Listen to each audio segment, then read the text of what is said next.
Hello guys, the depth queen स्वागत करती है अपने डार्क डेप्थ वर्ल्ड पे। और आज मैं आप लोगों के सामने एक बड़ी ही प्यारी फिल्म लेकर आई हूँ, जिसे मैं अपने बचपन से देखते आ रही हूँ और अभी तक देख रही हूँ। एक्चुअली उसकी सबसे बड़ी वजह मेरी माँ है, क्योंकि ये मेरी माँ की बहुत फेवरेट फिल्म है। सिर्फ फिल्म ही नहीं, इसके गाने भी मेरी मदर को बहुत पसंद रहे हैं।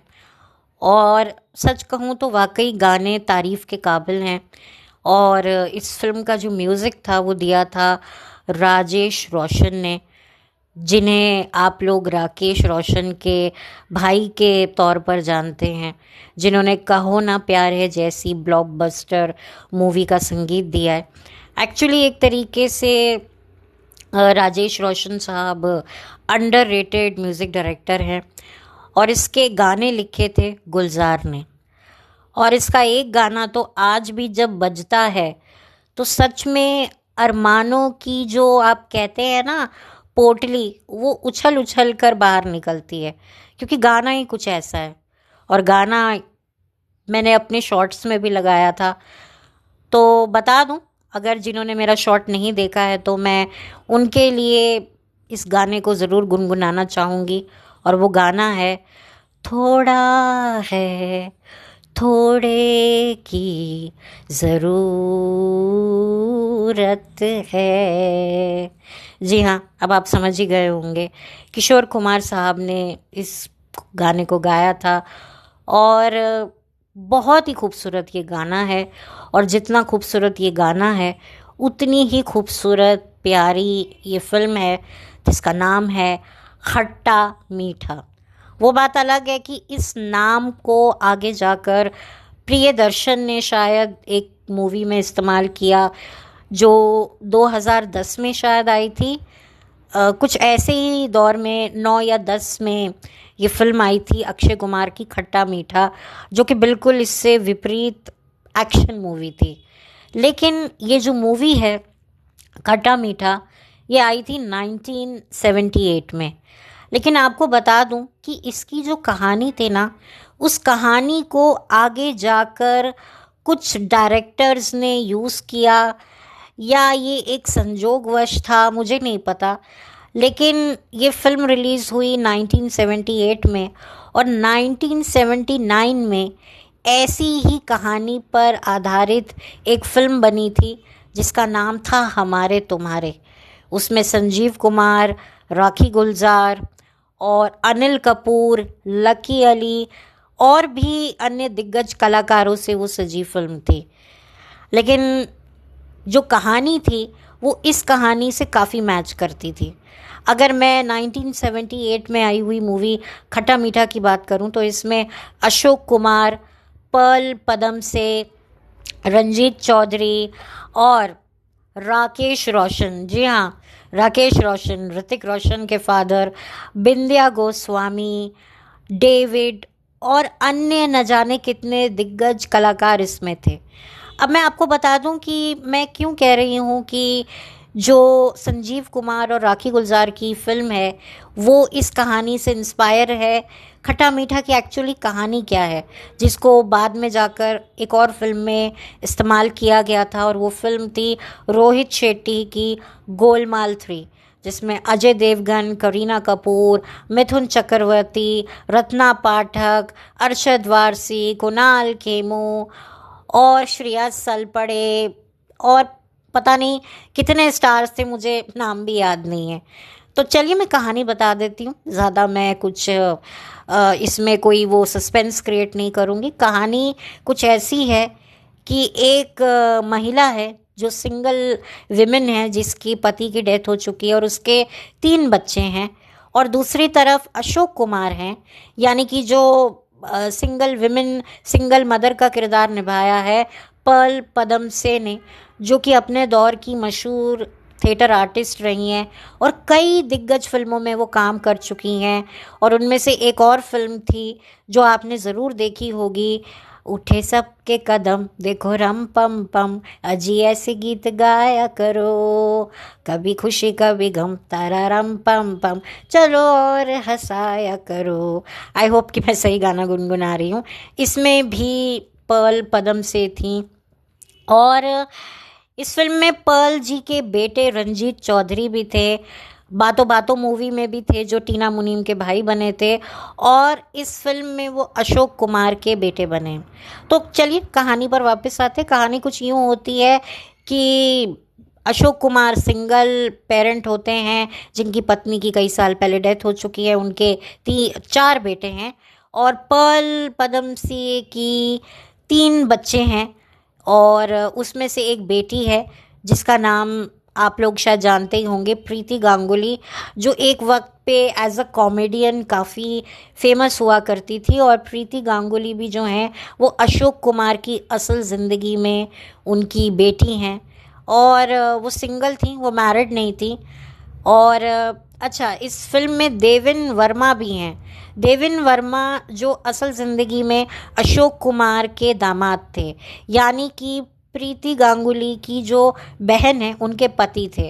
वो बात अलग है कि इस फिल्म में जो हैं प्रीति गांगुली और देविन वर्मा की शादी दिखाई गई है, लेकिन असल ज़िंदगी में ये जीजा साली थे। तो चलिए वापस से लौटते हैं कहानी पर। सिंगल पेरेंट होते हैं पर्ल पदम से और अशोक कुमार, और सिंगल हैंडेडली वो अपने बच्चों को संभाल रहे हैं, अपनी ज़िम्मेदारी पूरी कर रहे हैं।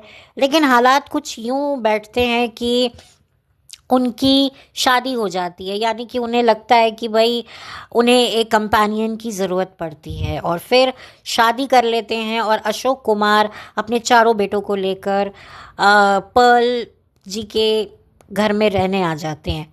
अब वो रहने आते हैं तो ऑब्वियसली उन्होंने शादी तो कर ली होती है, लेकिन अपने अपने बच्चों को ये नहीं बताया होता है कि जिनसे हमने शादी की है उनके और बच्चे भी हैं। तो बस फिर उसके बाद क्या होता है, कैसे सौतेले भाई बहनों में झगड़े होते हैं, और फिर आगे जाकर ये सौतेले भाई बहन कितने मज़बूत इनके रिश्ते बन जाते हैं कि सगे और सौतेले का फ़र्क तक मिट जाता है। सौतेली माँ, सौतेला बाप, ये लफ्ज़ ही बहुत दूर निकल जाते हैं। इतनी प्यारी ये फिल्म है। देखिए, पहले के ज़माने में क्या होता था कि मुंह से बनाए हुए रिश्तों की भी बड़ी कीमत होती थी। जैसे खून के बने हुए रिश्तों की कीमत होती थी, वैसे मुंह के बने हुए रिश्तों की भी बड़ी कीमत होती थी। चाहे वो मुंह बोली बहन हो, मुंह बोला भाई हो, या किसी को अगर माँ जैसा माना है तो माँ जैसा माना है, किसी को भाई जैसा माना है तो भाई जैसा माना है, बहन जैसा माना है तो बहन जैसा ही माना है, कोई फ़र्क नहीं है। लेकिन आज की तारीख में क्या सगे रिश्ते और क्या मुंह से बोले हुए रिश्ते। मुंह के बोले हुए रिश्ते तो इस कदर फेल हो चुके हैं कि आज बहन बनाया और कल उसी बहन के साथ जो है वो, अब मैं क्या बोलूँ, आप खुद ही समझदार हैं। तो ना कोई बाप है ना कोई माँ है, मतलब मुंह से बनाए हुए रिश्तों की कोई कीमत नहीं है। सौतेला बाप ही है, कुछ भी करो वो सौतेला बाप रहता है। सौतेली माँ ही रहती है, कुछ भी करो सौतेली माँ ही रहती है। ये आज के रिश्तों की सच्चाई है। सगे माँ बाप के साथ नहीं बनती तो सौतेले माता पिता भाई बहनों के साथ क्या बनेगी। लेकिन एक वो वक्त था जब कोई रिश्ता बन जाता था तो उसके लिए जान देनी भी पड़े तो जान दे के रहेंगे, ऐसा जज्बा गूदा हुआ करता था। अब तो नहीं होता है। अब तो आप अपनों के लिए ही कुछ कर लो, वही बहुत बड़ी बात है। तो इस फिल्म में आपको देखने को मिलेगा कि सौतेले रिश्ता बना हुआ कैसे सगों से भी बढ़कर बन जाता है। ये आपको ये फिल्म देखकर बहुत अच्छा लगेगा। बहुत ही ज़्यादा फैमिली ओरिएंटेड ये मूवी है। पूरे परिवार के साथ आप बैठकर देखिए, निसंकोच होकर बैठ के देखिए, कोई आपको ऐसा झिझक महसूस नहीं होगी। मैंने तो अपनी माँ के साथ बैठकर देखी है, घर में अब मेरे छोटे बच्चे हैं तो उनके साथ भी बैठ के देखी है। इसके सारे गाने बड़े प्यारे हैं, सारे के सारे गाने हैं, और बिंदिया गोस्वामी इसमें बड़ी खूबसूरत लगी हैं। और मैं बासु चटर्जी जो इस फिल्म के राइटर भी हैं, डायरेक्टर भी हैं, मैं कहूँगी कि उनका जो विज़न है फिल्म बनाने का वही इतना प्यारा है कि मैं क्या कहूँ। अब मैं बात करूँगी हमारे तुम्हारे मूवी के बारे में, जिसे उमेश मेहरा साहब ने बनाया था। उसकी कहानी भी कुछ ऐसी ही सिमिलर थी कि 2 व्यक्ति हैं, संजीव कुमार और राखी गुलजार, जो अकेले अकेले बच्चों को पाल रहे हैं और किसी कारणवश उनको शादी करनी पड़ जाती है, और फिर कैसे उनके बच्चे आपस में झगड़ते हैं, लड़ते हैं। और फिर 2010 में रोहित शेट्टी ने गोलमाल 3 मूवी बनाई थी, उसकी भी यही कहानी थी। उसमें फ़र्क सिर्फ इतना था कि जो मिथुन चक्रवर्ती हैं और रत्ना पाठक हैं, वो एक ज़माने में एक दूसरे से प्यार करते होते हैं, लेकिन उनकी जो मोहब्बत है उसे मंजिल नहीं मिलती, अलग हो जाते हैं, और फिर किसी और के बच्चों को वो पाल रहे होते हैं, और फिर वक्त और हालात उन्हें मिला देते हैं, और फिर उसके बाद वो शादी करने का फ़ैसला करते हैं। लेकिन वो ये नहीं बताते कि हमारे बच्चे और भी हैं जिनको एक्चुअल में उन्होंने गोद लिया हुआ है, पर वो बच्चे भी नहीं जानते हैं कि हम उनकी सगी औलाद नहीं है। फिर बाद में उन्हें पता चलता है। और फिर आप लोगों ने वो फ़िल्म तो देखी होगी जिसमें करीना कपूर होती हैं, और काफ़ी पसंद की गई थी फ़िल्म। और ये फ़िल्म खट्टा मीठा फ़िल्म से ही इंस्पायर थी, और जो हमारे तुम्हारे भी हैं उसकी कहानी भी ऐसी ही इंस्पायर थी। अब आई डोंट नो हमारे तुम्हारे का, क्योंकि उस टाइम पर क्या होता है, फ़िल्में बनने में बड़ा वक्त लगता था। अब जो पहली फ़िल्म रिलीज़ हो जाए तो वही ओरिजिनल लगती थी। अब क्या पता क्या स्टोरी है, पर उसकी कहानी भी हमारे तुम्हारे की जो थी वो बिल्कुल खट्टा मीठा की तरह ही थी ऑलमोस्ट। उसमें अनिल कपूर थे और लकी अली थे, जिनके इंडी पॉप के गाने हम बड़ा सुना करते थे। ओ सनम मोहब्बत की कसम,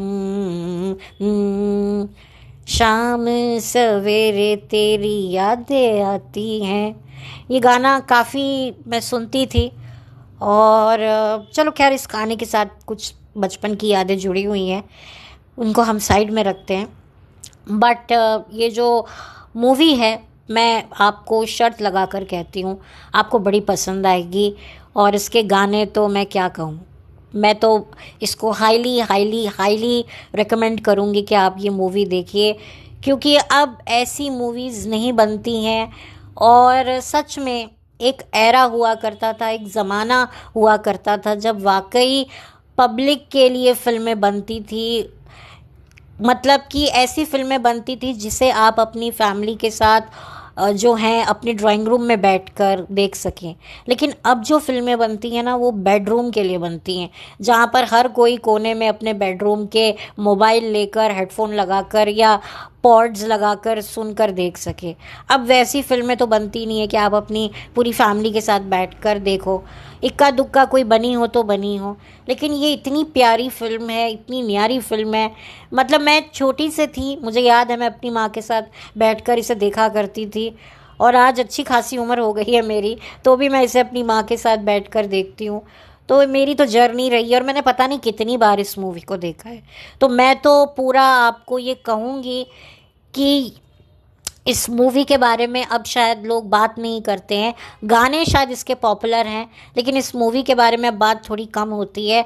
लेकिन ये फ़िल्म बात करने लायक तो है, और काफ़ी इसमें जो चेहरे हैं वो फिर आगे जाकर रीजनल सिनेमा में या कहीं पर उन्होंने अपना लक ट्राई किया, या कुछ ऐसे भी नाम थे जो ऑलरेडी रीजनल सिनेमा में अच्छा कर रहे थे। लेकिन वही वाली बात है कि हिंदी फिल्मों में उन्हें इतनी जगह नहीं मिला। जहाँ पर मैं बात करूँ रंजीत चौधरी की, तो रंजीत चौधरी ने एक और फिल्म की थी रेखा के साथ, और उसमें अगेन राकेश रोशन थे जिसका नाम था खूबसूरत, उसमें भी वो थे। तो एक तरीके से रंजीत चौधरी को फिर आगे जाकर कुछ और फिल्में 90s में भी मिली, उसमें भी उन्होंने काम किया। लेकिन फिर सन 2020 में ये खबर आई कि उनकी भी डेथ हो गई। तो काफ़ी चेहरे हैं जब इस दुनिया से जा चुके हैं। खुद पर्ल पदम से भी जो हैं सन 2000 में छोड़कर चली गई। रंजीत चौधरी उनकी पहली शादी से संतान थे, फिर उनकी दूसरी शादी हुई, तो ये जो पदम से जो सरनेम है ये उनके सेकंड हस्बैंड का है, और जो फर्स्ट हस्बैंड थे उनका सरनेम चौधरी था, इसीलिए उनके बेटे का नाम रंजीत चौधरी है। तो पूरे तरीके से काफ़ी स्टार्स जो हैं वो आज की तारीख में इस दुनिया में नहीं है। कुछ स्टार्स हैं जिन्होंने आगे जाकर अपनों को स्टार बनाया, जैसे कि राकेश रोशन ने अपने बेटे को स्टार बनाया। उधर जो बिंदिया गोस्वामी थी, उन्होंने जो है फिर शादी एक बहुत बड़े डायरेक्टर जेपी दत्ता से करी, जिनकी बॉर्डर फिल्म ने बहुत धमाल मचाया था। और अब उनकी बेटियां 2 हैं और एक बेटी की शादी भी हो गई है, उसको भी बच्चा होने वाला है। तो अब सब अपनी लाइफ में काफ़ी आगे बढ़ गए हैं। लेकिन ये जो फिल्म है, मुझे लगता है उनके करियर की सबसे बेस्ट फिल्म है। जितने भी आर्टिस्ट होंगे सबके करियर की ये बेस्ट मूवी थी। और इसके गाने, मतलब वाकई अगर आज आप सुनेंगे ना, तो आपको कहीं से ऐसा नहीं लगेगा कि आप 78 की सन की साल की मूवी सुन रहे हैं 2025 में। बहुत ही प्यारे गाने हैं, बहुत ही प्यारी ये फिल्म है। और बस मैं इससे ज़्यादा क्या कहूँ, जो नोक झोंक है, जो लड़ाई झगड़ा है, और इसका गाना जो बिल्कुल सही लिखा है किसी ने कि ये जीना है अंगूर का दाना, कुछ खट्टा है कुछ कच्चा है। मतलब वाकई कि ज़िंदगी हमारे एक अंगूर के दाने की तरह ही है, जो हाथ में आ गया, कभी खट्टा आ गया कभी मीठा आ गया। मतलब आप समझ रहे हैं ना मैं क्या कहना चाह रही हूँ। तो बहुत अच्छी पिक्चर है। और बस मैं बार बार एक ही चीज़ को रिपीट नहीं करूँगी, क्योंकि वाकई कुछ चीज़ें ऐसी होती हैं जिनको आप एक्सप्रेस भी नहीं कर पाते, वो इतनी अच्छी होती हैं। उन्हें आप प्रैक्टिकली जब देखते हैं ना, तभी आप बता पाते हैं कि ओके। कई बार मतलब कुछ ऐसी लाइफ में कुछ ऐसा आप देखते हैं जिसकी आप अगर वर्बली भी तारीफ़ करना चाहें तो भी आपको शब्द नहीं मिलते। तो मुझे इस फिल्म के लिए मुझे यही फील हो रहा है। तो ओवरऑल इस फिल्म को आप यूट्यूब पे देख सकते हैं और बड़ी आसानी से देख सकते हैं बिना किसी प्रॉब्लम के। मैं इसका लिंक डिस्क्रिप्शन बॉक्स में डाल दूंगी। और अगर आप लोगों ने ऑलरेडी ये फ़िल्म देख रखी है तो प्लीज़ मुझे बताइएगा आपको ये फ़िल्म कैसी लगी। मेरे चैनल पर नए हैं तो प्लीज़ सब्सक्राइब कीजिए, लाइक का बटन प्लीज़ मत भूलिए। और अगर मेरा वीडियो किसी और के साथ शेयर करना चाहते हैं तो ज़रूर कीजिए। अच्छा, इस फिल्म में ना एक बैकग्राउंड म्यूज़िक है, ना ना ना ना ना ना ना ना ना। इसको मैंने ना सुना, मैंने कहीं सुना हुआ है। फिर आगे जाकर 90s में एक फिल्म बनाई थी राकेश रोशन ने, कोयला। उसमें शाहरुख खान और माधुरी दीक्षित थे। उसका एक गाना था, तन्हाई तन्हाई दोनों को पास ले आई। तो बिल्कुल मुझे लगा कि अच्छा, मतलब ये जो गाना है इसकी तरज है वो उससे निकाली गई है, मतलब जो बैकग्राउंड में म्यूज़िक बजा है। ऑफ कोर्स कोयला मूवी का भी जो म्यूज़िक है वो राजेश रोशन ने दिया था, और खट्टा मीठा मूवी का भी जो म्यूज़िक है वो राजेश रोशन ने ही दिया था। तो काफ़ी मतलब मुझे ये लगा, एक बात जो मैंने नोट करी वो मैंने आपके साथ शेयर करी। तो ओवरऑल प्लीज़ आप ज़रूर जाइए, देखिए मूवी को। फैमिली के साथ देखना है तो ज़रूर देखिए। आपकी फैमिली में बड़े बुज़ुर्ग हैं, सबको अच्छा लगेगा। और आपके अगर सिबलिंग्स हैं तो उनके साथ ही बैठ के देखिए, बहुत अच्छा लगेगा। तो चलती हूँ, लौट कर मिलती हूँ। और बताइएगा, अपना फीडबैक ज़रूर दीजिएगा। मेरे वीडियो को अगर शेयर करना चाह रहे हैं, किसी को रेकमेंड करना चाह रहे हैं तो प्लीज़ कीजिए। मुझे कोई एतराज़ नहीं है, कोई आपत्ति नहीं है, कोई प्रॉब्लम नहीं है। तो बहुत जल्दी मिलूँगी आपसे एक नए वीडियो के साथ। तब तक के लिए थैंक यू सो मच। और आपका सपोर्ट, जितने भी लोग मेरे वीडियो सुनते हैं सबको तहे दिल से धन्यवाद। आप इतना समय निकाल कर मेरा वीडियो सुनते हैं, जितने भी लोग सुनते हैं मुझे बहुत खुशी होती है। और मेरी भी कोशिश रहती है कि मैं आपके लिए कुछ अलग, कुछ नया कंटेंट लेकर आऊँ। तो बस इसी के साथ बहुत जल्दी मिलूँगी। तब तक के लिए have a blessed day. Thank you so much.